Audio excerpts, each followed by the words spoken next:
Hello and welcome to a brand new weekly programme called Cutting Edge, which has been produced by Sheffield Hallam University students for Sheffield Live. I'm Kiri Green. And I'm Tom Davis. On the programme this week, knife crime is on the rise across England and Wales. In Sheffield, nearly 1,000 incidents involving knives were reported last year. And Sheffield's pantomime scene is almost over, but we discover if the traditional British event is as popular as it used to be.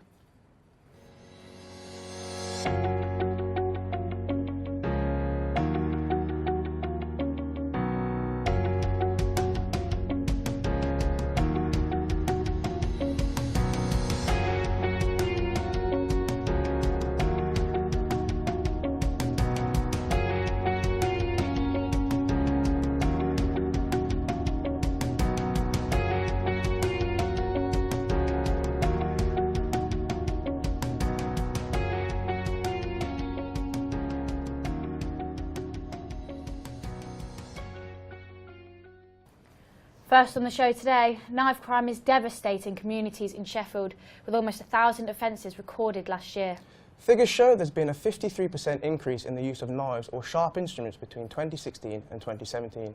So I went to look at the impact knife crime has had here in Sheffield. Sheffield has had to face a sharp truth in recent years. Knife crime is devastating communities. Knives like these are confiscated by the police, yet they have the potential to be life-changing for families. Sam Unwin, a student at Sheffield Hallam, was robbed at knife point in this alleyway here at Devonshire Green, and he says that more police presence is needed if the knife crime in the area is to improve.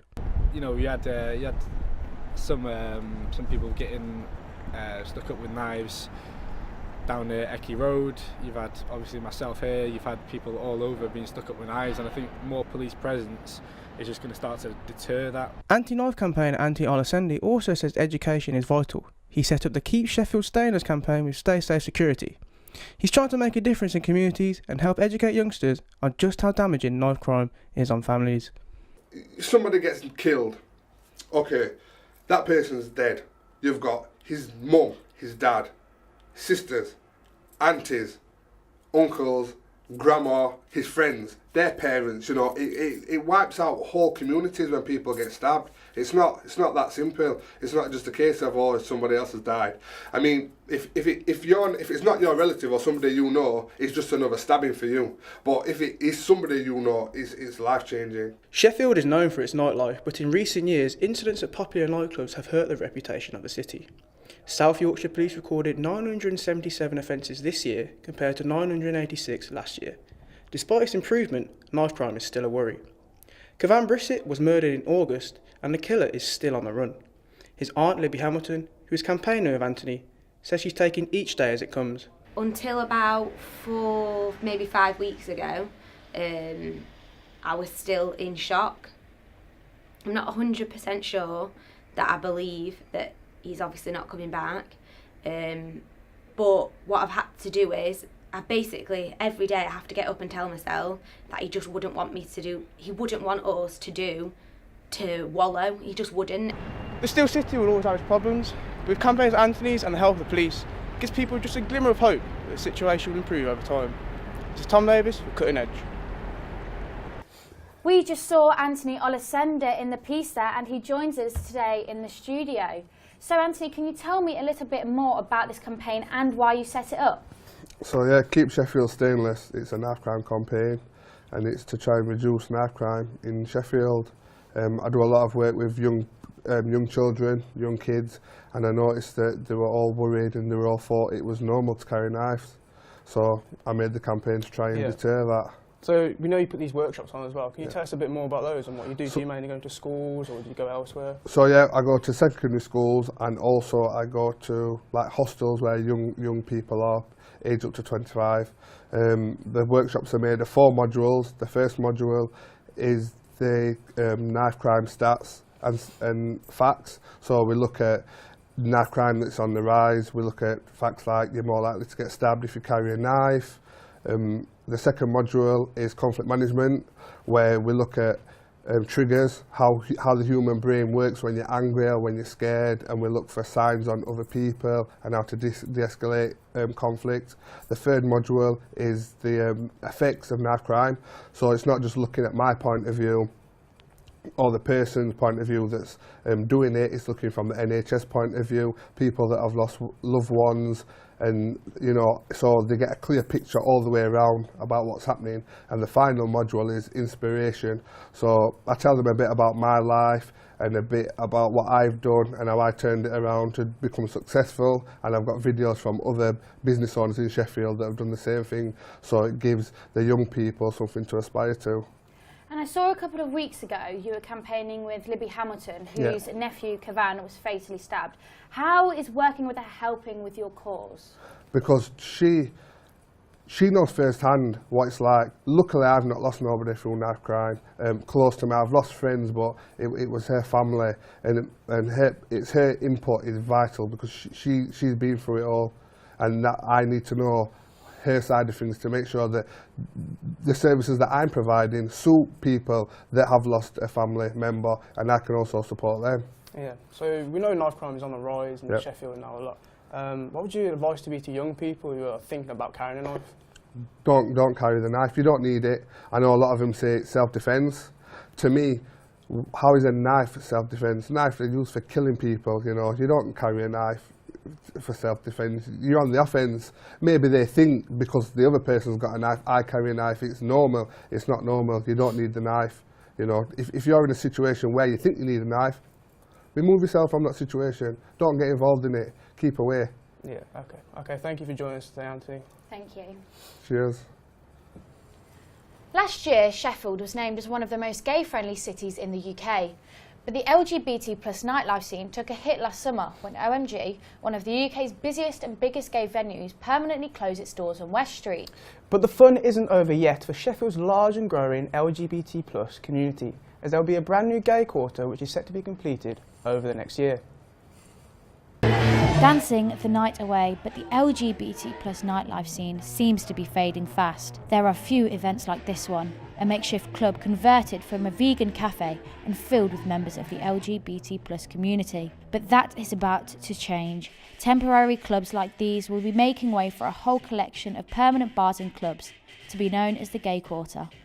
This is the bottom of the moor. It's home to the Sheffield City Council offices and a few shops. It's fair to say at the moment it looks a little bit bleak and even slightly dull, but this is where the Gay Quarter is set to come to life this year. There are already 2 bars in the Gay Quarter, and the plans have been broadly welcomed by the public. I think it'd be really nice, like places like Manchester have like a proper like gay village, and it's a really nice area, and I think like they could definitely do something with this area because it's a little bit like grim and nasty, and I think it would bring something really nice. Yeah, it's good. Yeah, why not? I think it's alright. I haven't been there yet, but it looks pretty nice. I think it's really nice to have the area rejuvenated. I think it's a bit decrepit now, and you know, like the gay village in Manchester is so nice, and it's like quite a hub for gay people, and I think Sheffield kind of needs one. One of the newest venues in the Gay Quarter is a bar called Queer Junction, which opened its doors last September. The manager, James Dunn, hopes the area can be a safe place for the community to enjoy themselves. On the nights out, they don't have to walk all the way through the city centre. There's a lot of people in the community that feel uncomfortable walking around in public, especially if they're coming down wearing different items of clothing that they'd feel awkward in the day. So keeping it down here means they can stay around here and they can get taxis straight outside from here, so they don't have to venture outside. For Sheffield's LGBT plus community, the Gay Quarter should be fully up and running by the end of 2019. Kiri Green, reporting for Cutting Edge. Earlier, we caught up with Kirsty Rutter, the LGBT plus representative for Sheffield Hallam University at the Hubs. We began by asking her what would having a gay quarter mean for the LGBT plus community. So the Gay Quarter is absolutely fabulous. Yes, favourite word. For the gay community, what it really means, especially within Sheffield, is that we have a designated space we can go to if we need it. It's not like we're just floating around up and down city centre. We have a space where we know we belong. So unfortunately for a lot of LGBT people, they do have a bit of an identity crisis and don't feel like they belong. It can be within families, friendship groups, and their workplace. The Gay Quarter, is a place where you know you can go and you know that you belong there and that everyone there is in a similar boat to you, and it's just amazing, and it's so good for well-being in terms of mental and physical and just generally happiness. Do you think the gay quarter will be a good alternative to Leeds and Manchester's LGBT plus nightlife? Personally, this is the first gay quarter I really know of, so I don't know how to judge it against a village like in Manchester. I think it's a great idea because it encompasses more than just the idea of the nightlife and the going out to bars and clubs. We have a gay sauna opening in the gay quarter. We have well-being teams upstairs, hopefully. So it's absolutely brilliant in my opinion. I can't say whether or not it's going to be better or worse than a village, but I think it's a great idea nonetheless. So why do you think there are so few places specifically for the community? Personally, I think it's because it's been marginalised for so long, and sadly a lot of the UK, especially in the north, is a little bit behind in LGBT issues, putting it as politely as possible. But I think we've made a massive breakout in the last few years. We have a great charity called Say It, who are absolutely wonderful. We have brilliant staff networks here at Hallam. We have Signal, and then myself in my role. Despite whatever happens, we are persevering and getting through everything we can, and I just think that's so brilliant. But sadly, we are still a little bit behind, but yeah, we're catching up. Why do you think the community face so many challenges in society? I think it's the same as any marginalised group. When you've been pushed back and as a minority for so long, you do unfortunately have to face awful questions when you do ask for basic human rights. I mean, any other group that has been marginalised has the same issue of it's fine living in the shadows, but as soon as you come forward and say, hey, no, I'm not okay hiding, that's when questions start getting raised. And unfortunately, no one likes to give up anything, and no one likes being attacked or accused of being in a more privileged position than anyone else. But unfortunately, it is the case in society. And how much do you think this quarter will help the inclusion of the community in the city?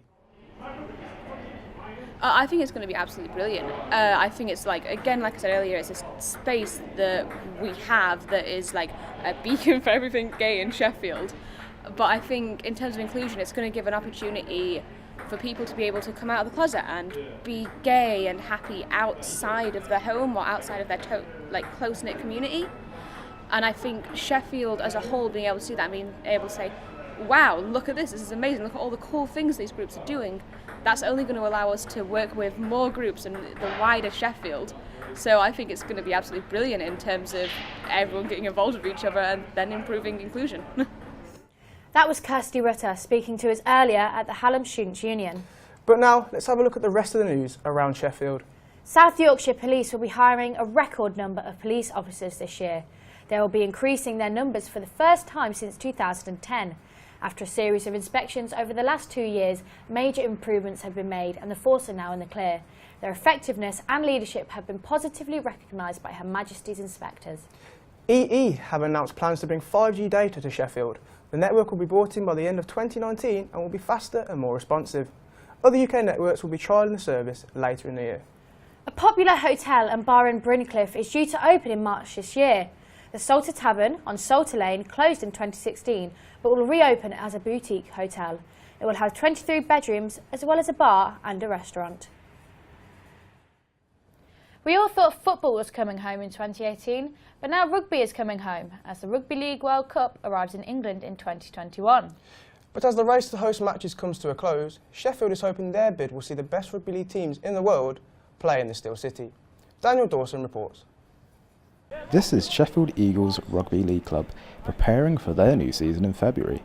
But before that season can get underway, the Eagles will be paying close attention to the Games World Cup, as Sheffield hopes to be named as the host city for the 2021 Games. Sheffield Eagles are the only professional club in the city. The team won the Challenge Cup in 1998, but finished rock bottom in the league the next season, as their team went bankrupt. But should the World Cup come to the Steel City, it could be exactly what rugby league needs. We've needed a bit of a boost, you know.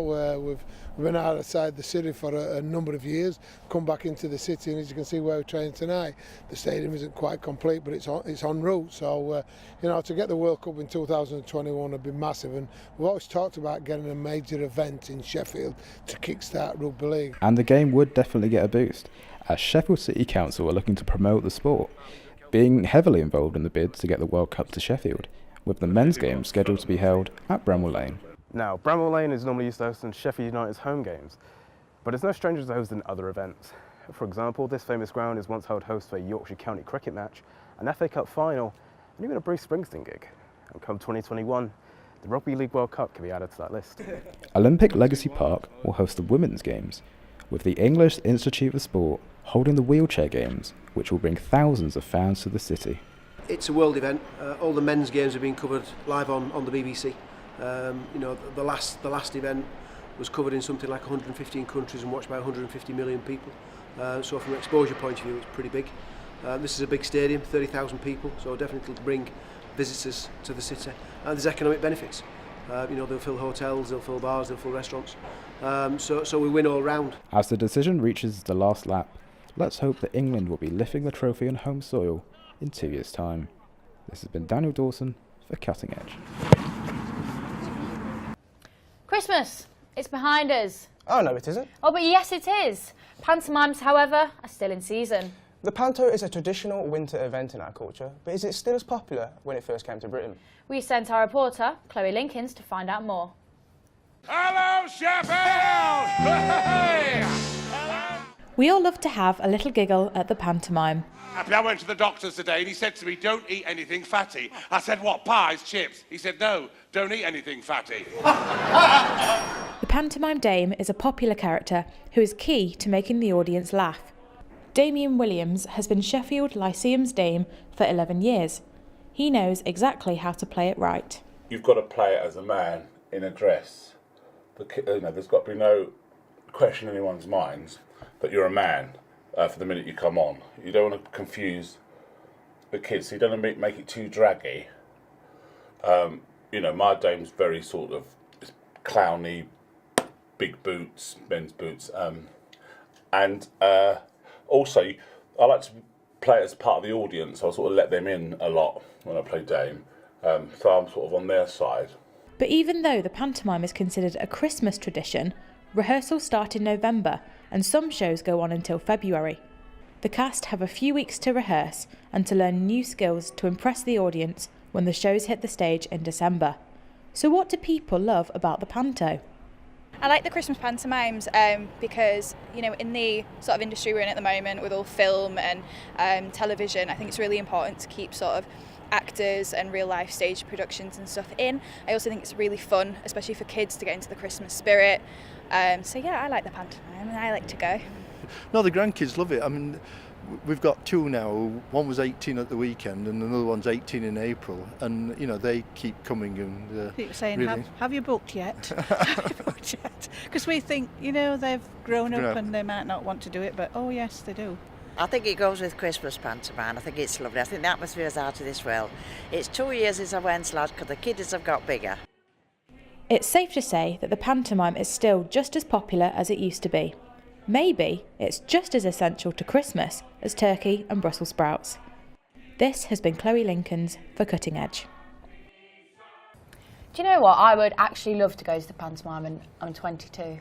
Yeah, I think it'd be good to relive a bit of your youth, but it's just not my sort of scene anymore. Yeah, I get that. I mean, I'm just going to take my sister and act like we're going for her. Well, you have a great time. That's all we've got time for this week. Thanks for joining us on the very first Cutting Edge programme. We enjoyed putting it together and we hope you enjoyed watching it. On the next programme, another team of students from Sheffield Hallam will be bringing you more news and features from around the Steel City. Join us at the same time next week. Goodbye. Goodbye. Yeah, I wasn't bad. I like that one.